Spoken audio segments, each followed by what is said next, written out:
Hello, this is Sarah. I'm going to tell you Victoria's story today, which goes like this. I came home from a long day of work, but my key didn't fit. "We won't let you in unless you pay for our trip," my mother texted. Shivering from the cold, I slept in the car. I left them in the morning after packing my belongings and terminating the lease. My phone kept ringing with calls in the evening. "All right, let's leave." In my parents' home, it was constantly Jessica this and Jessica that. While I was merely present, they believed that my older sister could do no wrong. For as long as I could remember, everything had been that way. I'm Victoria, although most people call me Tori. And by the time I was 27, I had finally adapted to being the Carter family's afterthought. I was doing fairly well for myself, even if I was the disappointment to the family. As a corporate account manager at Techsphere Solutions, I had a terrific career and made decent money. My parents never acknowledged it, though. For the past year, I've been renting a lovely small home in Meadowbrook, a peaceful suburb approximately 30 minutes from the city center. One day, I even had a growing savings account set aside for a down payment on a home of my own. 3 years ago, Jessica, 30, married Ryan, her college sweetheart. My parents lavished far too much money on their lavish wedding. Naturally, I was a bridesmaid, and I was dressed in a dreadful peach dress that Jessica had chosen especially for me since she knew I would look awful in it. Family dinner tonight.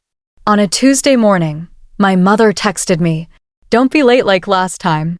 Gazing at my phone, I let out a sigh. I endured family meals every month as a form of torture because I felt obligated to do so. However, I simply said, "I'll be there," and resumed getting ready for my morning meeting. When I pulled into my parents' driveway that night, I saw Jessica's brand new SUV sitting there. She had, of course, arrived early, most likely to assist Mom in the kitchen and get more points as a favorite child. It was dinner as usual. Jessica's mother inquires about her work at the real estate company. Dad enthusiastically nodded at everything my sister said, while I picked at my food while sometimes using the fewest words necessary to respond to direct queries. Jessica then gave a dramatic clearing of her throat over dessert. "Mom, Dad, Ryan, and I have some exciting news." I was already picturing how much worse my life would get after Jessica gave birth to the first grandchild, so I prepared myself for a pregnancy announcement. Jessica said, "We've decided to start our own business," while holding Ryan's hand. My folks let out a cheer. In fact, my mom gave a clap. "Oh, honey, that's wonderful." Mom gushed. "What kind of business?" "A high-end clothing boutique," Jessica said, beaming. "We found the perfect retail space downtown." That caught my attention. I have a business management degree that I worked my ass off for, unlike Jessica, who barely passed her real estate licensing exam. "Have you done a market analysis?" I asked, trying to keep my tone neutral. Downtown retail can be pretty competitive. Jessica rolled her eyes. "Don't start, Tori. Not everyone needs to overthink everything like you do." "I'm not overthinking. These are basic business questions. Have you calculated startup costs, expected revenue, break-even timeline?" "See, this is why nobody likes talking to you," Jessica snapped. "You don't know anything about fashion retail." "This is my passion." Jessica sat up straighter. "Actually, there is one more thing. We need some capital to get started." The room went quiet. I had a bad feeling about where this was going. "We were hoping," Jessica continued, looking at our parents, "that you could help us out. Maybe take out a mortgage on the house. Once the business takes off, we'll pay you back with interest. It's a sure thing." My jaw dropped. They'd owned that house for 30 years. It was practically paid off. "That's a terrible idea," I blurted out before I could stop myself. "Mom, Dad, you can't risk your home on a business that hasn't even started yet. Especially not a retail business with such a high failure rate." "The business won't fail," Jessica insisted, her voice rising. "God, Tori, you're just jealous because Ryan and I are taking a chance on something we believe in while you waste your life in that corporate drone job." "Jealous," I repeated incredulously. "I'm trying to keep Mom and Dad from ending up homeless." No, you're trying to make sure I don't succeed, Jessica shouted, standing up now. You've always been jealous of me. You can't stand the thought that I might actually do well, might actually make more money than you with your fancy business degree. Jessica had tears in her eyes now, the fake kind she'd perfected to get her way. I stood up from the table. This is ridiculous. I'm not going to sit here and be accused of things I'm not doing. Mom, Dad, please think about this carefully before you make any decisions. We will, sweetheart, Mom said.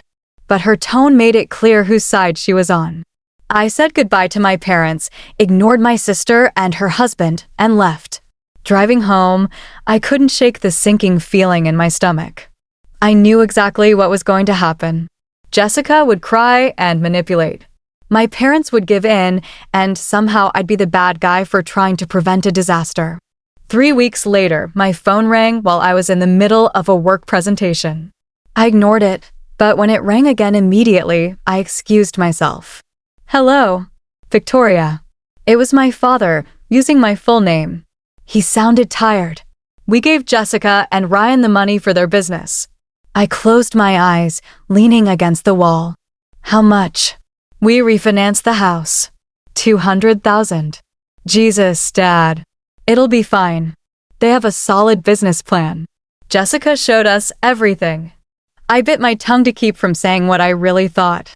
I hope it works out, was all I said before hanging up and returning to my meeting. Almost a year to the day after my parents mortgaged their house, my doorbell rang at 11 p.m. on a Tuesday night. I wasn't asleep yet, just going over some work documents on my couch.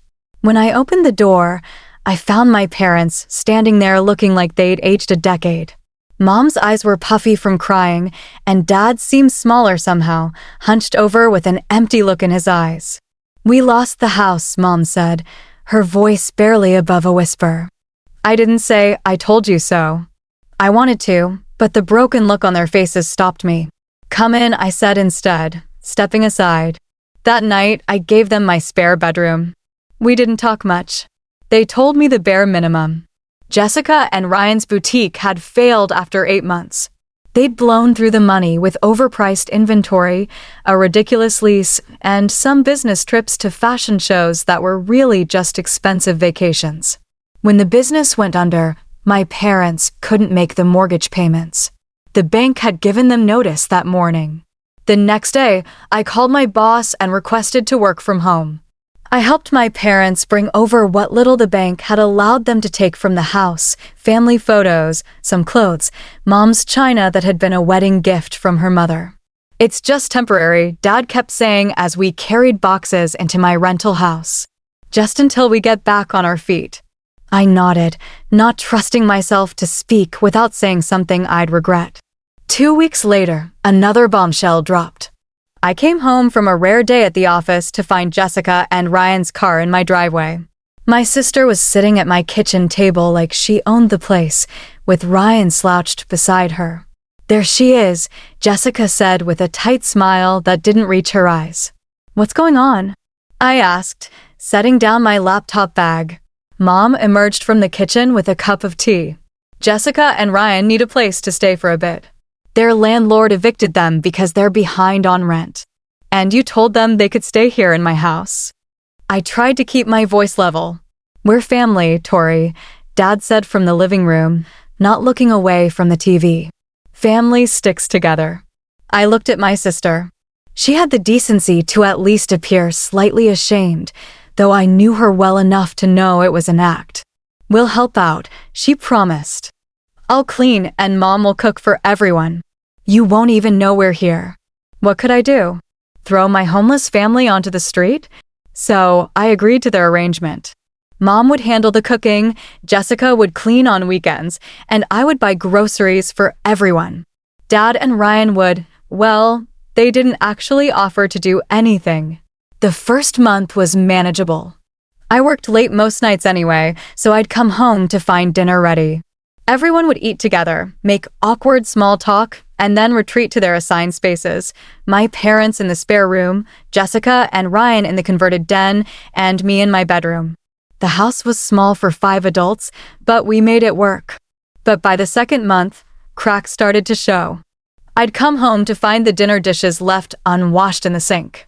Mom stopped cooking for 5, claiming it was too much work at her age.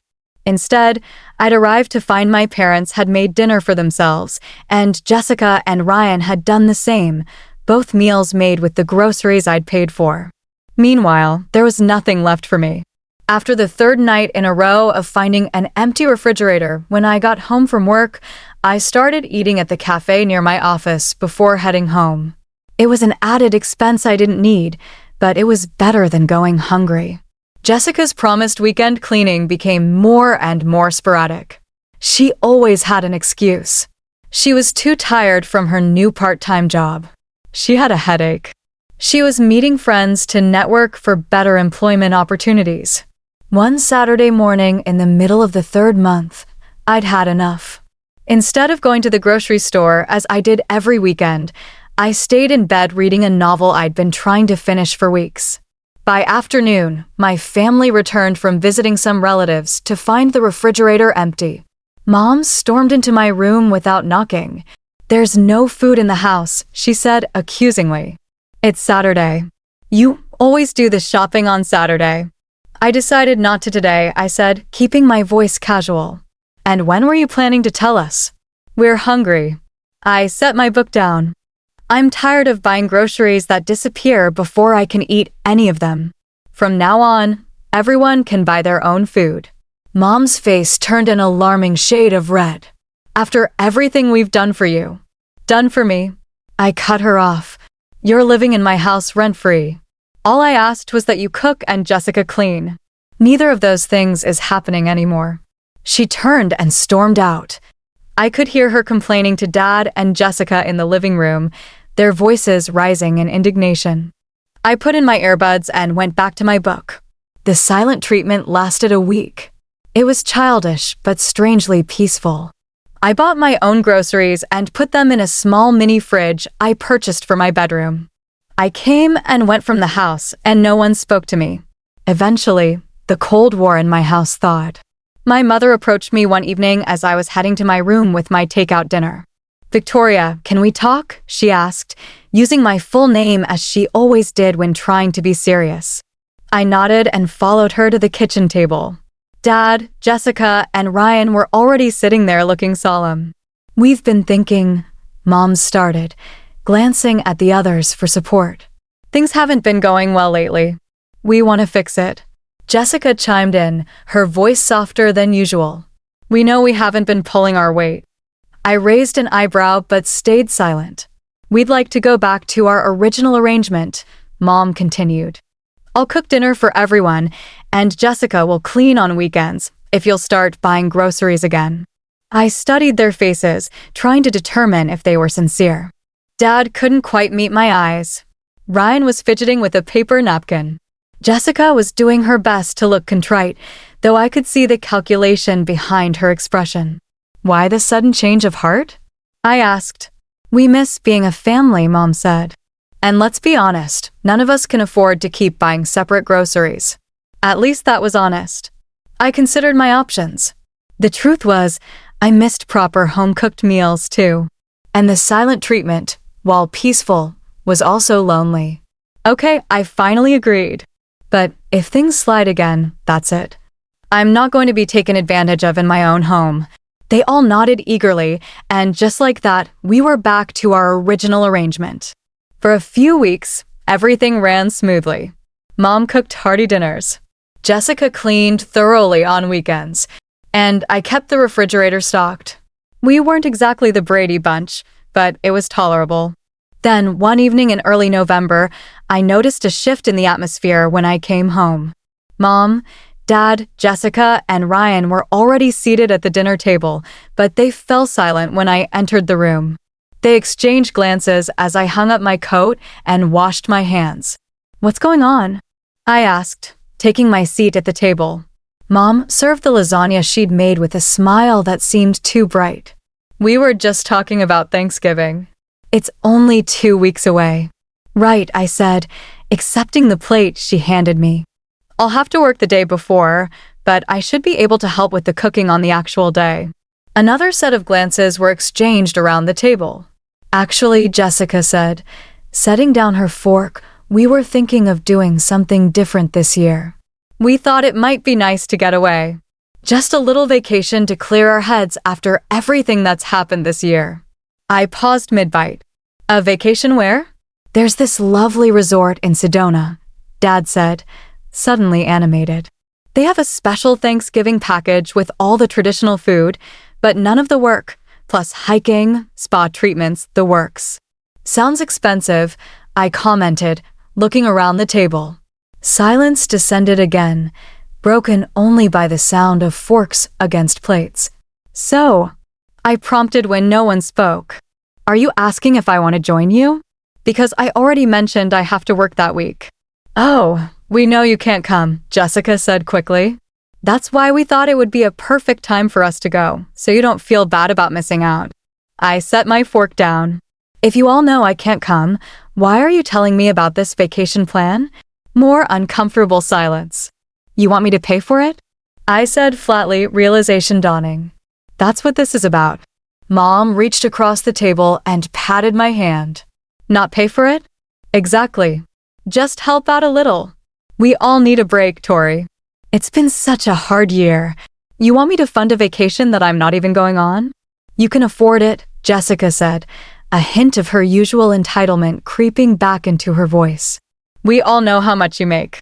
That's not the point, I replied, feeling my blood pressure rising. The point is that you're asking me to pay for a luxury vacation for 4 adults who aren't contributing anything to this household financially. We're family, Dad said, as if that explained everything. And your mother and I aren't getting any younger. We deserve to enjoy our golden years. And Ryan and I are still recovering financially, Jessica added. It could be years before we're back on our feet. I looked at each of them in turn, these people who were supposed to love me but seemed to only see me as an ATM. No, I'm not paying for your vacation. If you want to go to a resort for Thanksgiving, you'll need to pay for it yourselves. But we can't afford, Jessica started. Then you can't go, I interrupted. That's how money works. If you can't afford something, you don't get to have it. That's selfish, Ryan said, speaking up for the first time. After everything your family has done for you? I laughed, a short, bitter sound. What exactly have you done for me lately? Live in my house rent-free. Eat food I pay for. Take advantage of my generosity at every turn. We raised you, Mom said, her voice trembling with either genuine emotion or a good performance of it. We sacrificed for you. And I've been repaying that debt for months now, I replied. But I draw the line at funding luxury vacations. The rest of dinner passed in frosty silence. As soon as I finished eating, I excused myself and went to my room, locking the door behind me. I heard them talking in hushed, angry voices in the living room, but I turned on my TV to drown them out. The next morning, they were all still giving me the cold shoulder. I went to work and focused on the major project I was leading, staying late to avoid going home to the toxic atmosphere. This became my new routine. Early mornings, late nights, minimal interaction with my family. A week dragged by like this. The tension in the house was becoming unbearable. No one was speaking to me directly, though I would occasionally walk into a room to find them whispering together, falling silent when they noticed me. One night, a week before Thanksgiving, I stayed later than usual at the office, working on finalizing a project that was due before the holiday. By the time I finished, it was nearly midnight. The office was empty. The cleaning staff had come and gone, and I was exhausted. All I wanted was to go home, take a hot shower, and collapse into bed. The drive home was quiet, streets empty at that hour on a weeknight. When I pulled into my driveway, I noticed all the lights were off in the house. Everyone must be asleep, I thought, which was a relief. No awkward encounters tonight. I walked up to the front door, keys in hand, and slid my house key into the lock. It wouldn't turn. I tried again, wiggling it gently, thinking it might be stuck. Still nothing. I pulled the key out and looked at it under the porch light. It was definitely my house key, the one I'd been using for the past year. That's when the realization hit me. They had changed the locks. Disbelief turned quickly to anger as I started knocking on the door.